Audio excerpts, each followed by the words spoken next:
안녕하세요. 김동준입니다.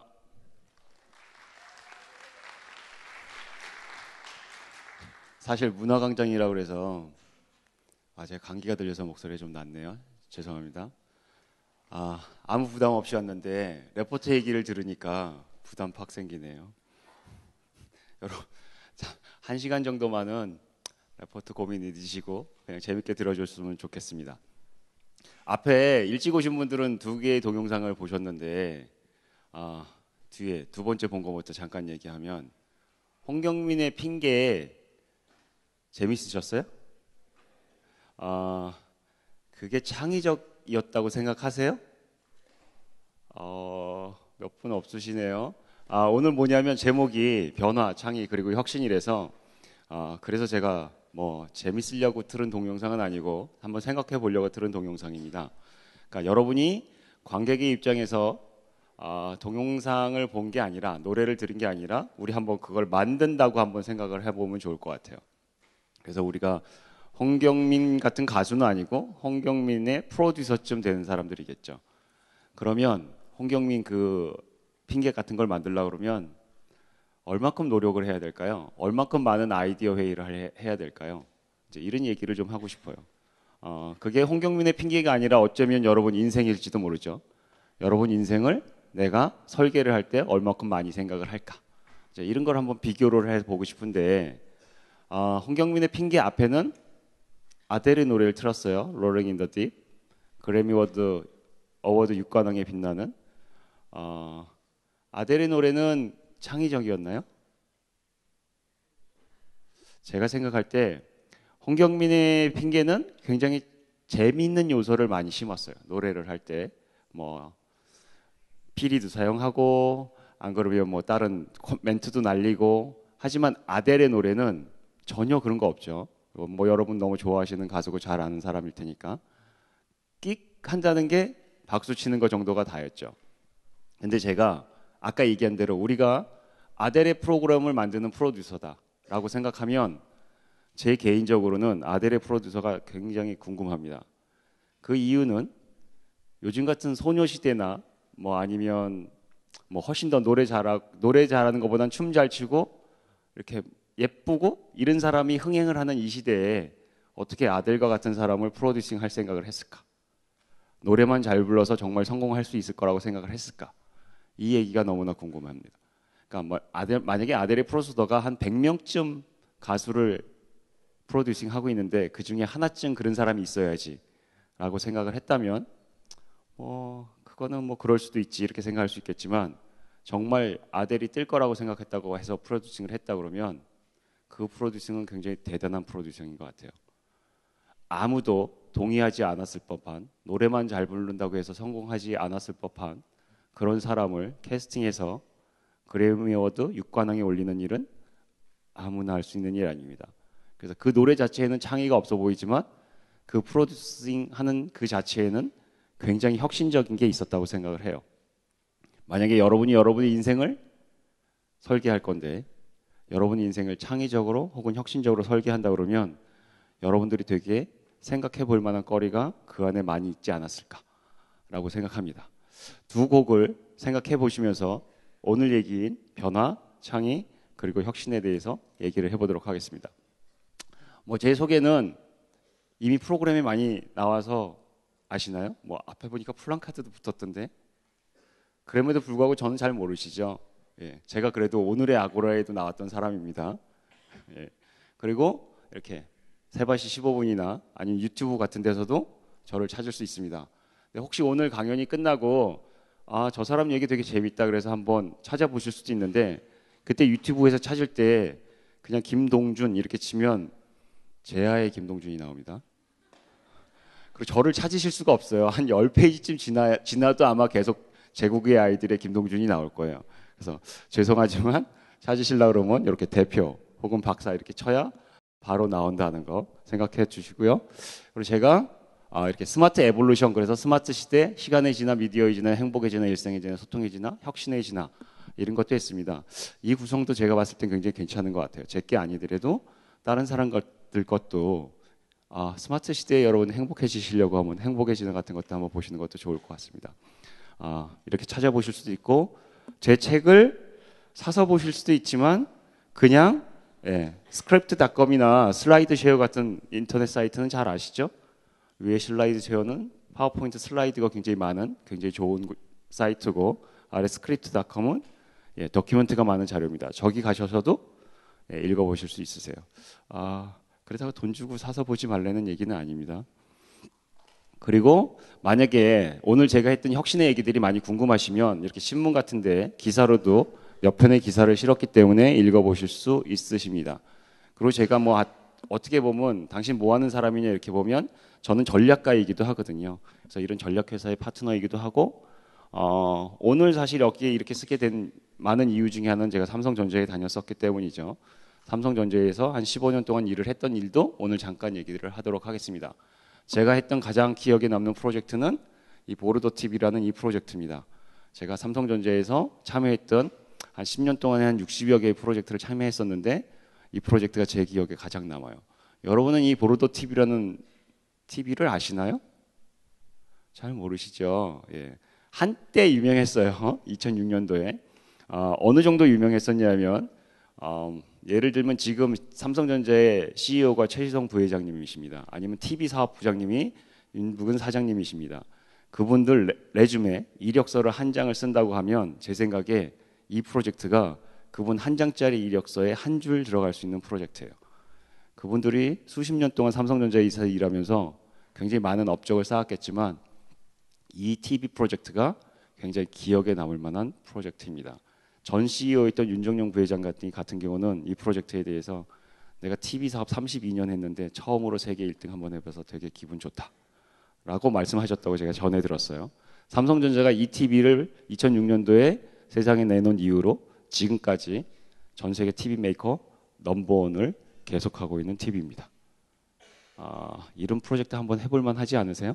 아까 홍경민의 핑계 같은 프로듀싱 프로젝트도 재밌을 것 같고 아델과 같은 사람을 키우는 프로젝트도 재밌을 것 같고 그렇지만 여러분도 여러분 인생에서 여러분 인생을 바꿀 만한 프로젝트 하나쯤은 내 인생에서 이 프로젝트 하나는 정말 잘했다 이럴 만한 프로젝트 하나쯤 있었으면 정말 좋을 것 같아요.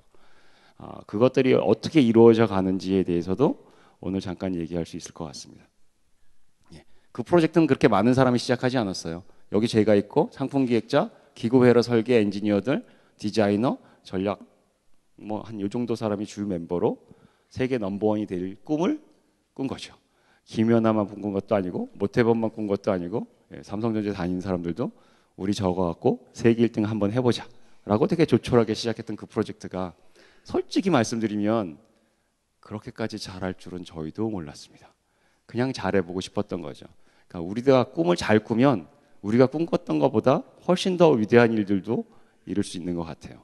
그게 어떻게 이루어지는지도 오늘 잠시 얘기하도록 하겠습니다. 제가 삼성전자 다니면서 여러 가지 많은 상을 받았는데 무슨 얘기를 하고 싶은 거냐면 제가 이론적으로 뭘 잘한다 이런 건 아닐 것 같아요. 근데 지금부터 하는 모든 얘기는 제가 삼성전자에서 한 60여 개의 프로젝트를 하면서 실제로 현장 현업에서 일어났었던 일에 대해서 말씀을 드리는 겁니다. 그러니까 그 얘기는 무슨 얘기냐면 여러분 인생에서도 충분히 일어날 수 있는 일이라는 얘기예요. 그게 여러분 인생의 프로젝트를 하나 성공으로 이끄는데 도움이 되길 바라면서 얘기를 시작해 보도록 하겠습니다. 제가 하는 일은 혁신을 도와주는 일이에요. 보통 기업이 혁신을 하려면 이런 일을 합니다. 정체성, 아이덴티티, 컨셉, 그리고 솔루션 그런 것을 만들거나 키우거나 아니면 뛰어넘는 일을 하는데 그것도 어떻게 창의적으로 전략적으로 여기서 전략적이라는 얘기는 미래를 생각한다는 얘기죠. 그리고 기업이기 때문에 실질적으로 그 일이 일어나야 합니다. 제 생각에는 여러분이 여러분 개인의 인생을 혁신적으로 키우고 싶을 때도 이 얘기는 동일한 것 같아요. 여러분의 정체성 혹은 여러분의 어떤 나의 이미지나 컨셉 혹은 여러분이 갖고 나가야 할 솔루션을 만들고 키우고 뛰어넘는데 그것도 창의적으로 전략적으로 그리고 꿈만 꾸면 안 되잖아요. 실질적으로 일어나야 되는 일이니까 그런 일을 하셔야 되는데 저 같은 사람은 그런 일을 하는 걸 도와주는 사람을 뜻합니다. 근데 저기 보시면 중간에 단어가 캐탈라이즈라고 써 있지 않습니까? 제가 이노캐탈리스트라는 사람인데 캐탈리스트라는 얘기는 촉매라는 얘기예요. 여러분 중고등학교 때 다 배우셨겠지만 촉매는 두 가지 종류의 촉매가 있습니다. 하나는 정촉매, 또 다른 하나는 부촉매예요. 그러니까 정촉매는 어떤 일을 하는지 여러분 잘 아시잖아요. A 플러스 B가 D 되는데 A 플러스 B 플러스 C가 B 플러스 D 될 때 없어도 되는 거지만 촉매란 게 있음으로 해서 에너지 레벨을 낮춰주면 반응이 잘 일어나거나 빠르게 일어나게 해줄 수 있는 거죠. 근데 촉매란 거는 그런 일만 하는 게 아니라 잘못하면 부촉매 역할을 하면 오히려 방해를 할 수도 있어요. 그렇게 부정적인 뜻도 가지고 있음에도 불구하고 제가 제 회사를 캐탈리스트라고 붙인 이유는, 저를 부를 때 캐탈리스트라고 부른 이유는 저하고 그 회사하고 그런 일을 할 때 부촉매 역할이 일어날 수도 있다는 얘기입니다. 근데 여기서 중요해요. 그럼에도 불구하고 저와 저 회사는 계약 관계를 맺었을 때 일을 합니다. 부촉매 역할을 할 수 있음에도 불구하고 어떤 일을 할 수 있다는 것은 우리 서로 그 일이 성공할 수 있도록 최선을 다하지만 도전해 보겠다는 의미예요. 실패할 수도 있다는 얘기입니다. 실패할 수 있음에도 불구하고 우리 함께 도전하는 게 창의와 혁신의 세상에서는 굉장히 중요한 일입니다. 이 순간 제가 여러분한테 한번 질문을 드려볼게요. 여러분은 무슨 일을 하다가 실패를 했어요. 실패를 하면 그게 여러분 인생의 과정입니까? 아니면 결과입니까? 예. 다른 식으로 질문을 하면 여기 성공한 프로젝트하고 실패한 프로젝트가 있어요. 성공한 프로젝트하고 실패한 프로젝트 중에 어떤 프로젝트가 더 많이 실패해 봤을까요? 제 주장은 여러분들 몇몇 분이 얘기하셨듯이 성공한 프로젝트들이 훨씬 더 많이 실패했어요. 제가 옆에서 경험해 봤을 때 그럽니다. 그럼에도 불구하고 성공한 프로젝트들은 그 실패가 과정이었어요. 그렇기 때문에 성공할 때까지 계속해서 아주 큰 성공을 이루고요. 어떤 프로젝트는 별거 아닌 실패를 했는데도 거기서 멈춥니다. 거기서 멈추면 실패는 결과가 됩니다. 혁신에서 이 얘기는 굉장히 중요한 얘기예요. 실패를 해도 쉬지 않고 끊임없이 도전할 때 혁신은 성공할 수 있습니다. 여러분이 아주 잘 아는 얘기로 인디안이 기우제 들이면 100% 비 옵니다. 왜 그렇죠? 비 올 때까지 들이면 되니까. 비 올 때까지 기우제 들이면 반드시 비는 오게 돼 있죠. 뭐 여러분 인생에서 어떤 일을 할 때 모든 일을 다 그렇게 할 수는 없겠지만 여러분 인생 프로젝트가 한 인생 100년 산다 그러면 한 100개쯤 있다 그러면 적어도 그 중에 하나쯤은 성공할 때까지 해볼 만한 프로젝트 하나쯤은 있어야 되지 않을까? 라고 저는 생각합니다. 지금까지 만약 그런 프로젝트가 없으셨다면 그래서 계속 지금 실패의 과정 중이거나 아니면 혹은 이미 성공하신 분 제외하고 나머지 분들은 오늘 기점으로 한번 그런 생각을 해보시고 여러분 인생에 나 성공할 때까지 끝까지 한번 해볼 프로젝트 하나 만들었으면 제가 오늘 1시간 얘기하는 게 이 중에 단 한 분만 그런 분이 계시더라도 제 강의는 굉장히 성공적이었지 않을까라고 생각합니다. 자, 그러면 본론으로 들어가겠습니다. 서론이자 어찌 보면 결론입니다. 프롤로그. 꿈을 날짜와 함께 적어 놓으면 그것은 목표가 되고 목표를 잘게 나누면 그것은 계획이 되며 그 계획을 실행에 옮기면 꿈은 실현되는 것이다. 얘기 많이 들어보셨죠? 굉장히 유명한 문구니까. 근데 꿈이 실현되려면 이거의 전제 조건이 뭡니까? 꿈이 있어야 됩니다. 여러분 꿈이 있으신가요? 예, 많은 분들이 끄떡이시네요. 근데 잠깐 여기서 질문 하나 더. 여러분이 가지고 계신 그 꿈이 꿈인지 아닌지는 어떻게 아나요?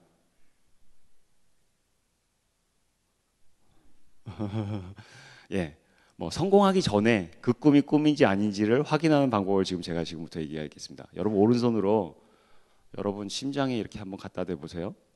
심장 박동 소리가 들리시죠? 느끼실 수 있으시죠?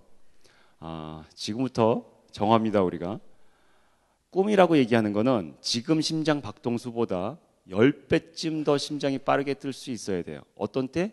여러분이 얘기했던 그 꿈이라는 걸 생각했을 때 지금 내 심장 박동수보다 10배쯤 빠르게 뛰어야 그것을 꿈이라고 부릅니다.